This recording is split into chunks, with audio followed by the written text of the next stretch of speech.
Atlas beetles spend most of their lives as larvae underground and only come up for the last 3 to 5 months to search for the ladies. We'll talk about that and more fun facts about Atlas beetles while we sketch this little creepy crawly. So let's just turn the page and get started. Good morning, good morning, good morning. It is 5:30 in the morning on it is Wednesday morning. I can hear myself over my mom's phone. It is Wednesday morning.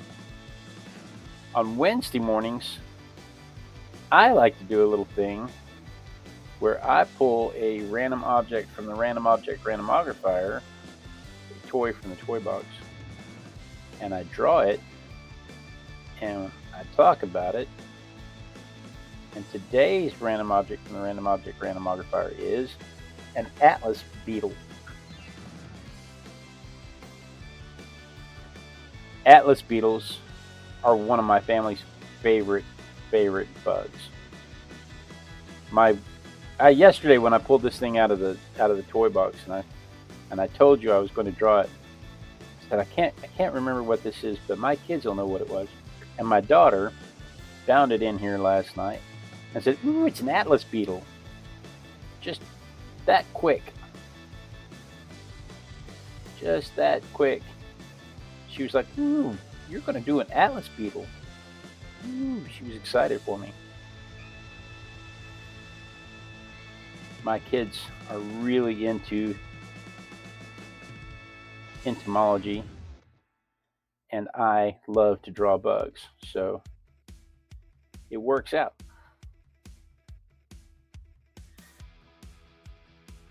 Atlas beetles are very strong, moving back and forth, pulling stuff, pushing stuff, flipping stuff with their head and that big horn, that big set of horns on the top. They're very good at that. But they're flying beetles, but they're not strong enough to lift their own body. Me too, little bug, me too. Very strong. So what they have to do when it's time to fly is they'll climb up high on a tree and push off, launch into the air.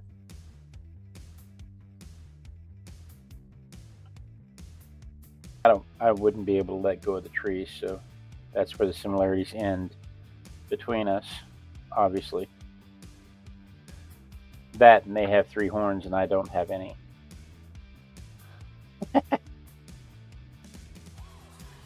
What have I done here? Something is weird. Something has happened that shouldn't happen. This comes down and comes down under here. This comes. Okay, now I understand what I did. See, when you put too many pencil marks down, it confuses you because you don't know what's supposed to be permanent. Oh, I didn't hit the Pamela button either. I gotta hit the Pamela button. I have to hit the Claudia button. You guys have dedicated buttons.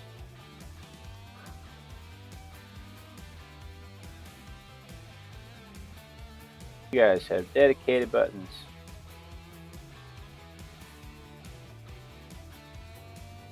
Horns are for fighting. They haven't found any other use for the horns unless it's to turn stuff over, but there's really no reason for them to turn stuff over. And the only ones that have horns are the males. The females look almost nothing like the males, but the males have these big sets of horns, and it's for fighting for resources and the ladies. That's the only thing they use the horns for. They're not really good for defense, because anything that was going to attack them would just attack them from above, and the horns are in the front. So unless it's attacking them from the front, they're not really useful.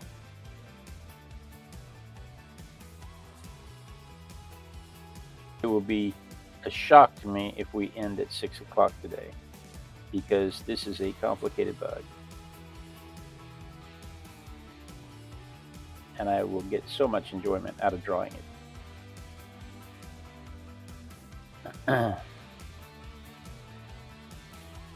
Do. Hudson says after the show she's going to take her youngest son and a friend to the airport. She's going to be alone for a week because they're going to go to Seville, Spain. Ooh. That would be a 15-hour flight for me to go to Spain.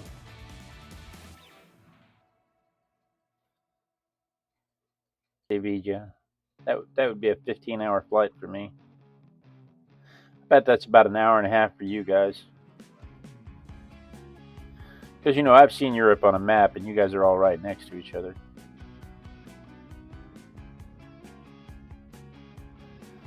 You're an inch and a half away from Spain on a map.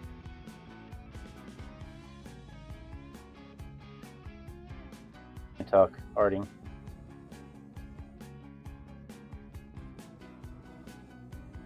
Ever mentioned how much I love drawing bugs? I may have never told you guys this. Just 2.5-hour flight for me. Yeah, it's about 15 hours for me. My colleague at work went to Korea on his vacation. It was like 23 hours.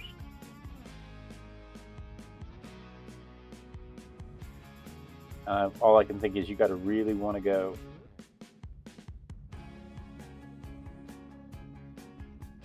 You can't just kind of want to go. You have to really want to go.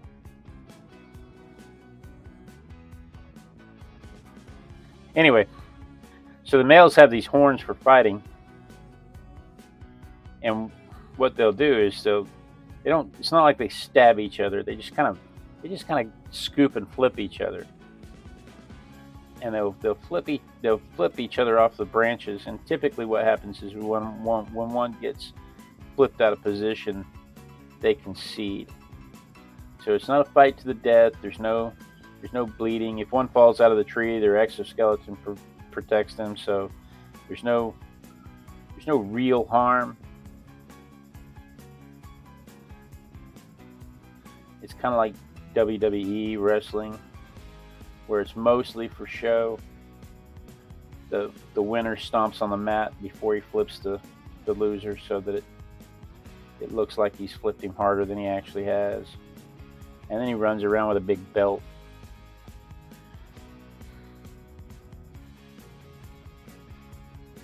Still have WWE, WWF, WWE, I have no idea. I quit watching after the Von Erichs.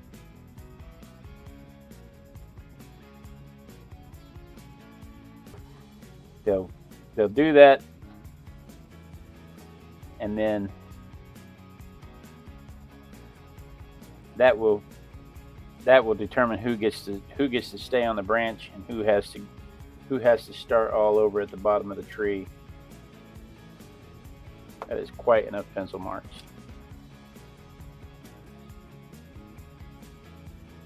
Subtle hint. You already said it. I'm sorry. I'm looking up and I see the chat. I see in the chat where they said subtle hint. Oh wait, you're drawing. You're doing other things. Yeah, I'm kind of busy here.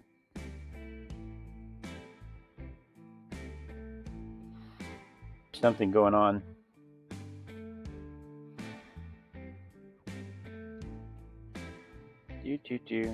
They spend 1 to 2 years underground as larvae.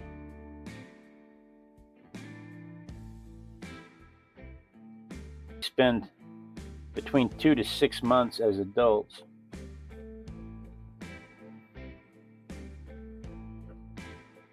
So 1 to 2 years are underground, digging around, eating rotting wood and leaf litter. And then, what is this? And then they pop up. They pop up as adults out of the ground, and spend the next 2 to 6 months trying to find a mate, living only on sugar Me too, little bug. Me too. And so as adults, they only live on tree sap and rotting fruit.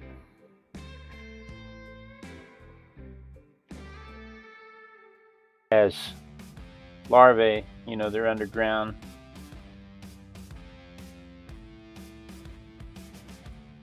And all the rotting wood.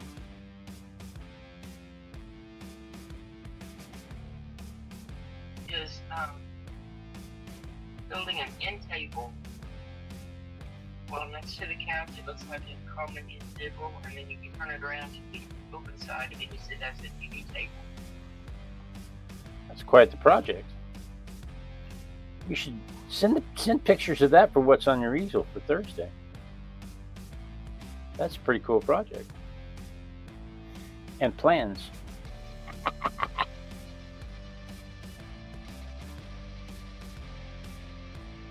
To tell the story of how I bought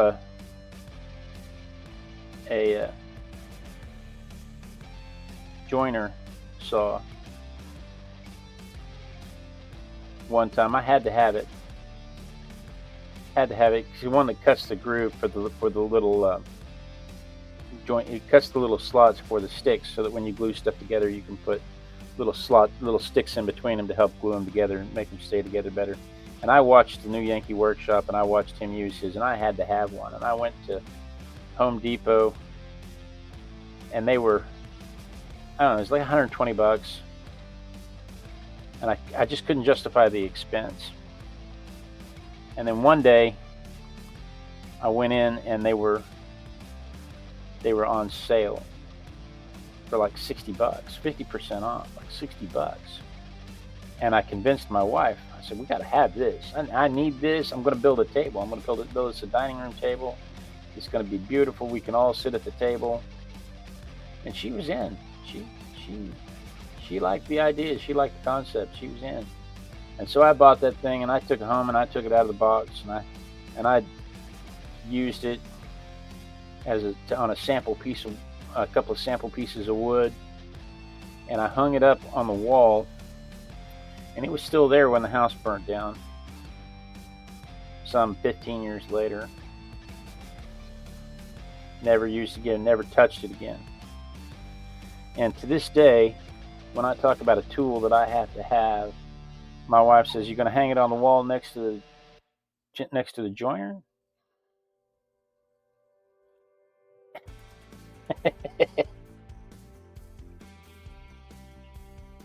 So what happens in that instance? Your dad gets it. Yeah. Now I send Dad after it, and it hangs in his shed. But you'll eventually get it. I don't want it. You keep your tools. I know what it takes to get them, and I don't want them. It just takes driving over. I have no interest in getting them in the way that it would take for me to own them. Oh, no. All you have to do is ask. Oh yeah, I borrow them all day long. But I have no interest in owning them. Whenever we're really smart, we don't mention it. They don't come back. Oh. And we have it gone, and we have room for something different. We play a game. We play a game where when we find something in the house we don't want to throw away, but we don't want in our house, we take it to my mom's house. And we don't, it's not just we take it over there and we leave it on the table. No. Let's say it's You put it in the garage when you go to get your cold drink. If it's something in a box for a storage, sure, we stack it on your shelves. But if it's like photographs, we put them on the mantle with the other photographs. Or if it's dishes, we'll put them in your cupboard with the rest of your dishes.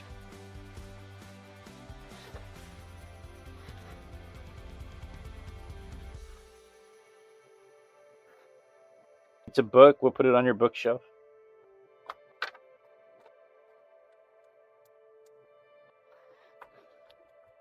Got you thinking about your bookshelf now, don't I? She's like, wait a minute. All right. Not a bad looking little bug.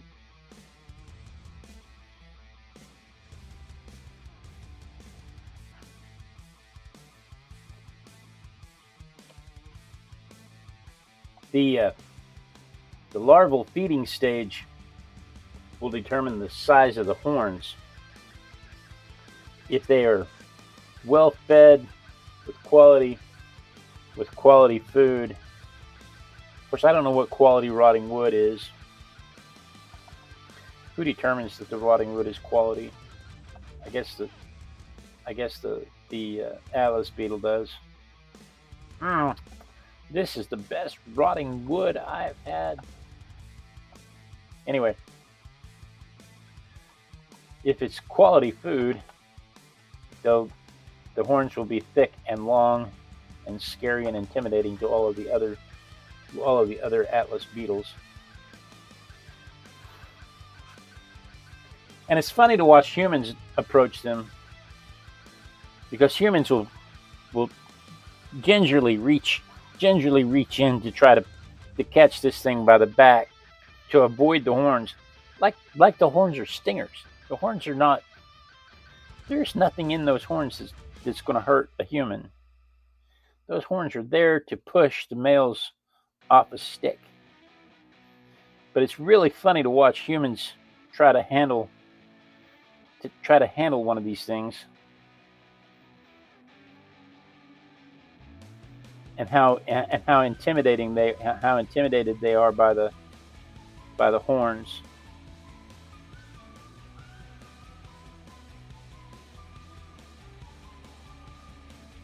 This is my favorite part. I probably never told you guys this before.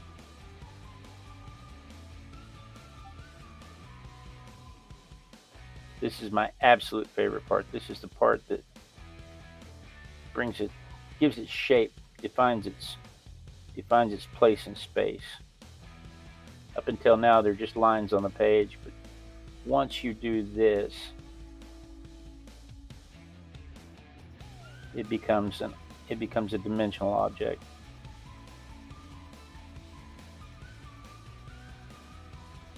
I love it.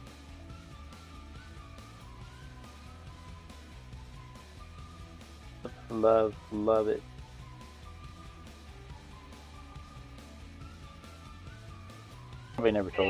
Probably never told y'all that before. What you said? Lady, what is this? What are you doing to me?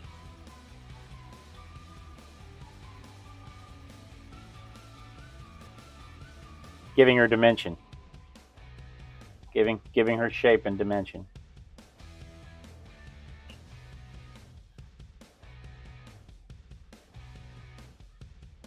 A lovely sentiment. I've seen your videos, though. I know you are quite the force of nature.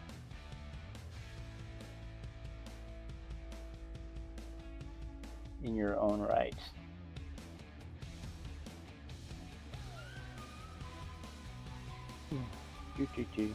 Where were we? What was the last thing we talked about? The larvae. The larvae spent 2 years. 2 years underground and only come up 5 to 6 months, 2 to 6 months as an adult, living only on sugar water. They need quality food underground in order to have long and strong horns to fight each other with.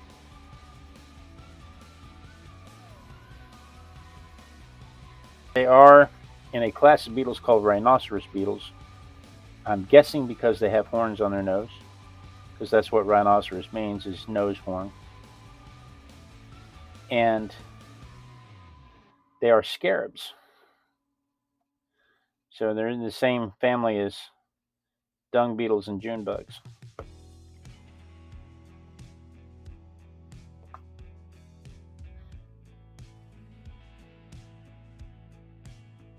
That's exciting.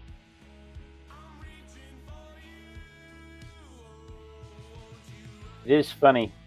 They're named after Atlas, the guy that holds the universe on his shoulders from Greek mythology. Is it Greek mythology or Roman mythology that calls him Atlas? I always get that part confused. I think it's Greek mythology that calls him Atlas. I'm not sure there is an equivalent in Roman mythology.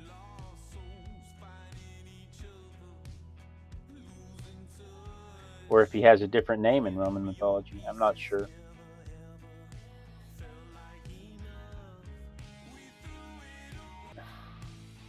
He is the character. He is the character that holds the earth up, the entire earth and sky up. It says Atlas is a title of Greek mythology. Right. But is there a Roman equivalent? Later, it was adapted into Roman culture. As Atlas. They brought him into Roman culture as Atlas. Right. Okay. So I don't have to remember a different name like you do with Jupiter and Mars and Neptune and Poseidon and Aphrodite and Venus.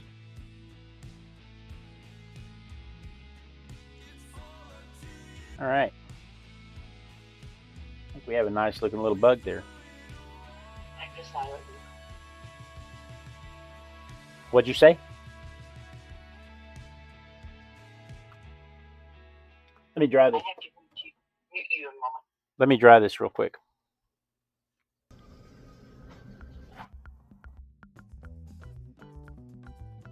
Our specimen here is a male. You can tell because he has the horns. The females don't have the horns.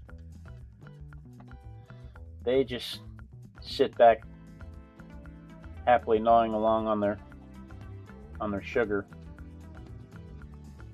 waiting for the males to finish fighting. But the males have the horns.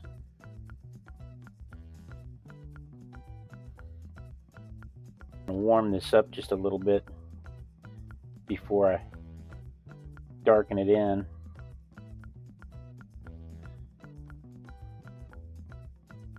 Some vermilion.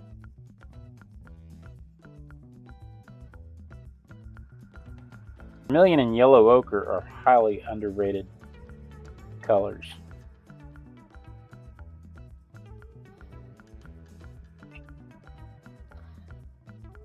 People just don't give vermilion and yellow ochre the credit they deserve when it comes to warming up an underpainting.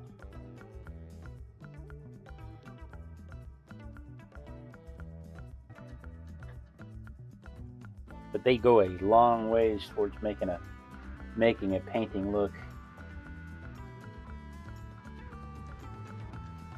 have more depth.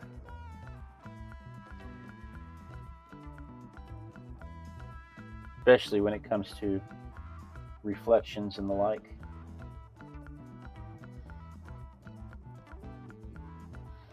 It says beautiful work again. She loves the ochre. Thank you. She has ochre and green in her house. My house is ochre and vermilion. No, my house is ochre, vermilion, and what's the green? It's a specific green. It's a darker green.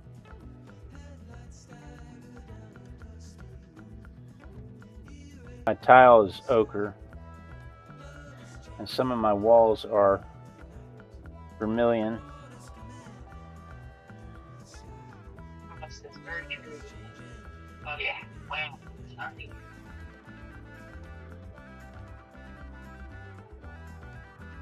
I like it to do it that way because it also gives you different. You know that shell is shiny and smooth, but you know it's not perfectly round.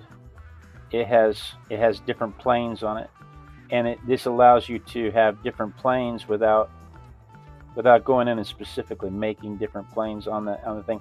We did the same thing with the Liberty Bell a few weeks ago. If you go back and watch the Liberty Bell video, you'll see I did the exact same thing, where I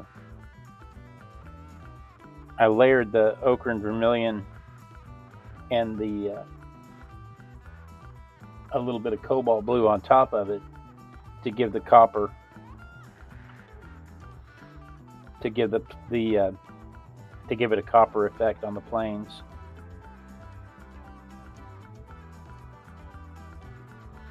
Tell you how much I love drawing bugs. I quit looking at the model. I need to look back at the model and make sure I'm doing it right.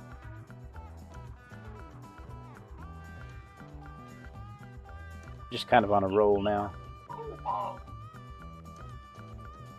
This is what I'm going over it now with is Prussian blue.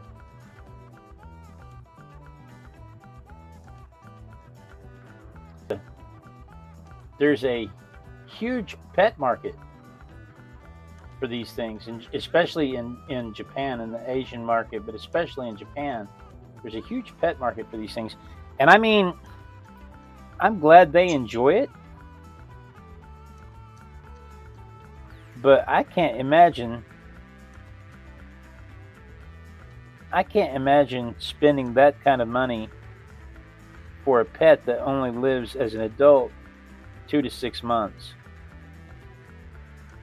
And in their larval stage, you can't see them. They're completely underground during their larval stage. The only time you're able to see them during the larval stage is when you change their substrate out. And yet, people enjoy keeping them as pets, and good on them. I'm glad they're having a good time.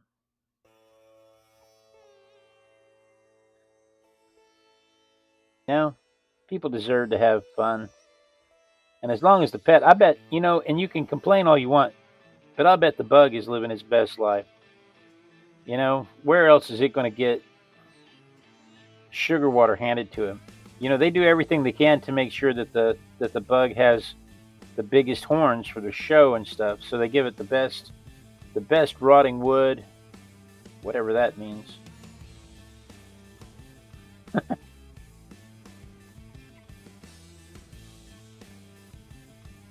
With the best substrate during development. They make sure that there are mates available, plenty of mates available, and nice warm spaces to lay their eggs. And everything they need to live comfortably as long as they want to, as long as they're able. And they may only live 2 months as adults in the wild, but they're living 6 months as adults in captivity.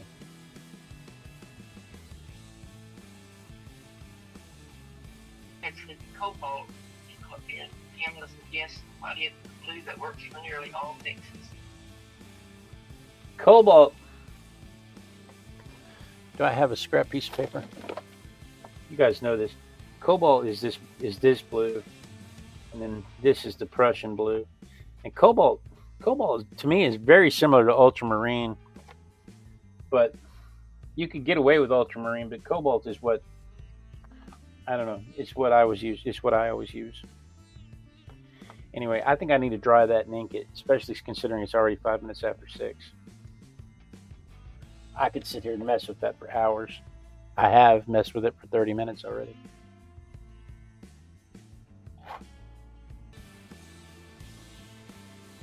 I think ultramarine has a touch of yellow in it. It's about the only difference between cobalt and ultramarine.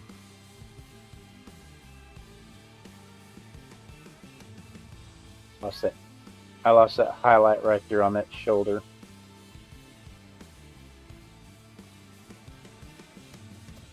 So let's put it back.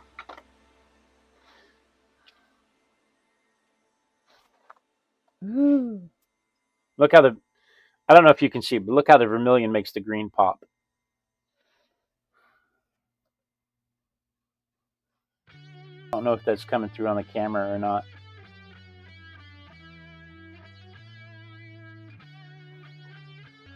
But in person, the vermilion is really obvious. The effect of the vermilion, I should say, is really obvious.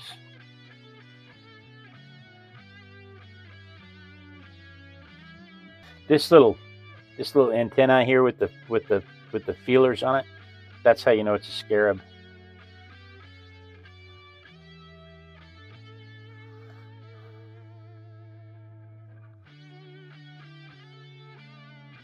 Thanks for prints for tonight. It's cobalt.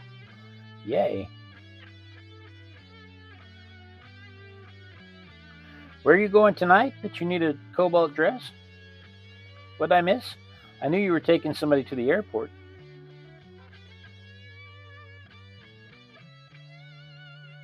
The busy lady. She's living her best life.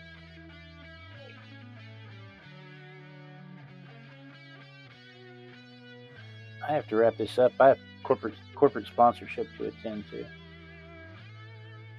And it's the end of the month. They've got me dancing all day.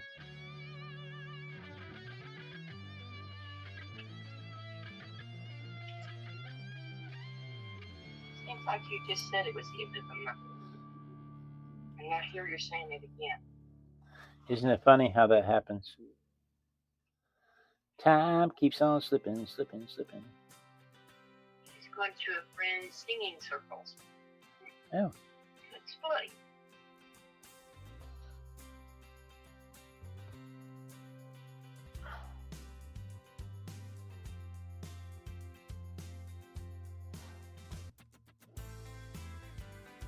There is my Atlas Beetle. Connie's in the airport now. Her son is driving and she'll take his car back home. And then Pamela wants to know if the females look like Jimbo. The females, I didn't see any pictures of the females. Everybody's so enamored by the heads. I got to imagine they're green just like this, just without the horns. I don't even know if they have the nose horn, the thing that makes them rhinoceros beetles. I don't know if you can see it or not. It's not very well lit, but it's this horn right here. It's this horn right here. There's a fourth horn right here. You've got the two big horns, and then you've got the lower horn that comes out. But this horn right here, this little horn right here, is the one that makes them rhinoceros beetles. What were you saying, Mom? The female beetles don't have them. Don't have any of them? Not even the little rhinoceros horn? No. I don't see it on the pictures anymore. Okay. What is today? The 29th of July.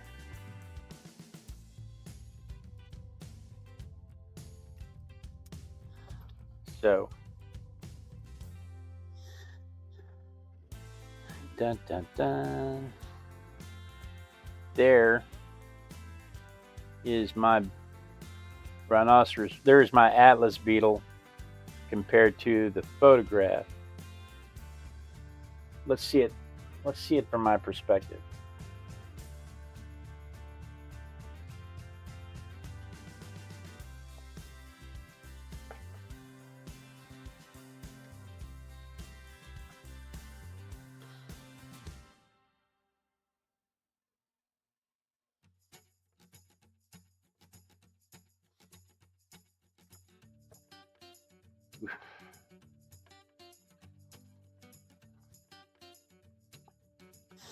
There it is from my perspective.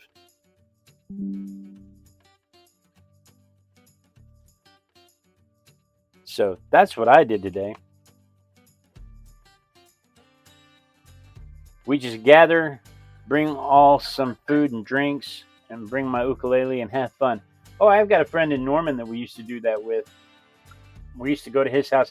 He is friends with a whole bunch of musicians that have played with the Rolling Stones and a lot of jazz musicians, and we all would gather at his house, and he would set up a sound system, and we would all play, and I would take my guitar and I would make noise along with them. They invited me to, because charity. They could all actually play. I only know 7 chords and have a capo, but that sounds like a good time, Claudia. I hope you enjoy yourself. But guys, what do we have tomorrow? What even is tomorrow? Is tomorrow Thursday? What are we doing for the show tomorrow night?